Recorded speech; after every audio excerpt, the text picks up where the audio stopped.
Greetings there, folks. It is I, the Informal movie reviewer. You know, the formal anime reviewers alter ego, slightly lesser known alter ego.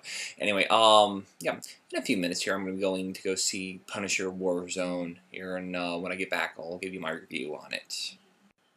To first give a disclaimer here, I am not familiar with the Punisher comics at all, none of them. The only information I really know about the Punisher is from what I've gleaned off of the Marvel Encyclopedia at Borders, Wikipedia, and of course the 2004 Punisher movie starring Thomas Jane and John Travolta, which, while everybody hated, I actually enjoyed a great deal. So I'm going to try to be as objective about this as possible here and try to judge it based on its own merits, not based on how close it is to the comic books or the last movie or whatnot here. So about 2 hours or so, I should be back to give you my full review on it.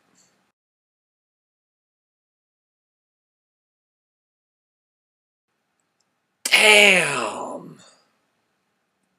To be perfectly honest, I did not expect this movie to be... Wow. Yeah, I mean, okay, yeah, I'll just be brutally honest here. When I first saw the previews here, and I saw that the new actor was going to be Ray Stevenson, my first response was, you know, this guy looks like Steven Seagal. I mean, seriously, look at him. I mean, yes, there are various differences between the two actors there. This guy looks almost like a younger version of Steven Seagal. So, yeah, going into this, I was really expecting them to turn this into a Steven Seagal blockbuster action flick, which, to be honest, I'm really surprised that they didn't do that. I'm really glad they didn't do that. But that was my whole mentality when I went to go see this flick here, just by the way this guy looked, and also by the preview here. I mean, they had him like standing at the head of the table with a giant flare, announcing his presence, and then swinging from a chandelier, shooting in all directions. This doesn't sound like a Punisher. Now, as I said before, I'm not really versed in the Punisher universe here. However, I do know he was a former military person and a former special ops person. So you can understand that by seeing him swinging from a chandelier doing a James Bond, it just doesn't sound like someone that's been specially trained to kill. It really doesn't. Fortunately, those were probably the only couple of instances there that actually deviate from my perception of the Punisher here. The rest of the movie, the rest is just, wow, one kick-ass action scene after another. Is there a story there? Yeah, there is a story, okay? I mean, I'm not going to spoil it, again, because, hey, I'm a reviewer, not a spoiler. Okay, so go see the movie yourself if you want to know what the story is. What I will say, though, is that those fans of the comic book are going to be happy to know that their rival Jigsaw, okay, made it into the film there.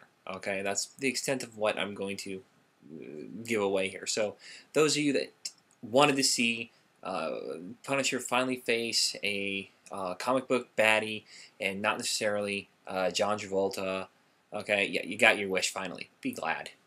And shut up! John Travolta wasn't that bad of a baddie anyway. Now, how does this story stack up in terms of the last movie, in case you're wondering here?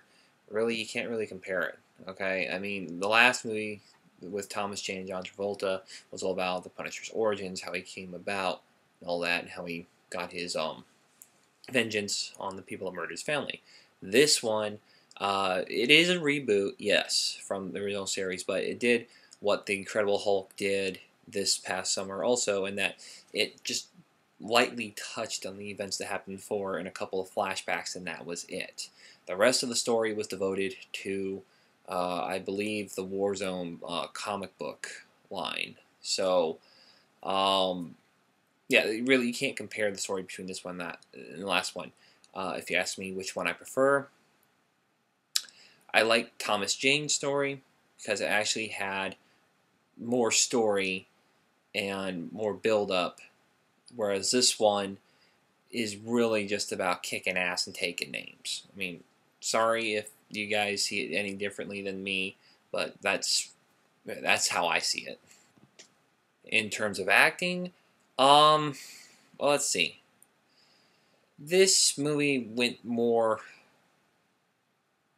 It was focused more on action than it was with actors. I mean, Ray Stevenson did a good job with his acting. Okay, he really did. I mean, I still love Thomas Jane. I think he's the best Punisher, but Ray Stevenson wasn't a slacker either. He actually did a very good job bringing the character of Punisher here very well. Everyone else, you guys, man, seriously, if you're gonna live in New York or you're gonna go shoot a film about New York, okay, speak New York. Okay? Or learn to speak the accents, okay? If you're gonna put a Jamaican guy in there, make sure he speaks a Jamaican accent, not a fucking Irish accent. If you're gonna have a Russian in there, make sure he speaks bloody Russian. Ugh! I'm sorry if I'm a little peeved at this, okay? But really, I was going through the movie here and just thinking, you know, this guy sounds like an Irishman. This guy doesn't sound Russian. This guy, I don't know what the fuck he sounds like, but he doesn't sound anything like what he's supposed to be sounding like here, okay? So really, the only good actor I could think, I could really see here was Ray Stevenson, his buddy Wayne Knight, which was the fat guy in Jurassic Park that got eaten by that Dilophosaurus, okay? And I don't know who the wife and, well, not his wife, but somebody else's wife and kid, okay? They were probably the only good actors here. Oh, and the FBI agent that was tailing after him, okay? Everybody else, really, take some lessons, learn some accents, okay? It just really kills realism of this film here. Of course, really, it's a comic book film, so you're not really supposed to be realistic anyway. Sorry for that rant. Anyway, I think that's where this film really suffers the most, is that the acting here, okay, I mean, the bad guys got the psychotic down, okay? They really did, okay? The good guys did a really good job with their parts there in terms of acting, but when it came to the delivery of the lines, that is where things started getting lost in translation, and that is where accents really needed to come into play. So Marvel, if you happen to watch this here, please take my advice. Teach people accents depending on what area they live in. Okay? And if you're going to have a Jamaican guy, make sure he sounds Jamaican!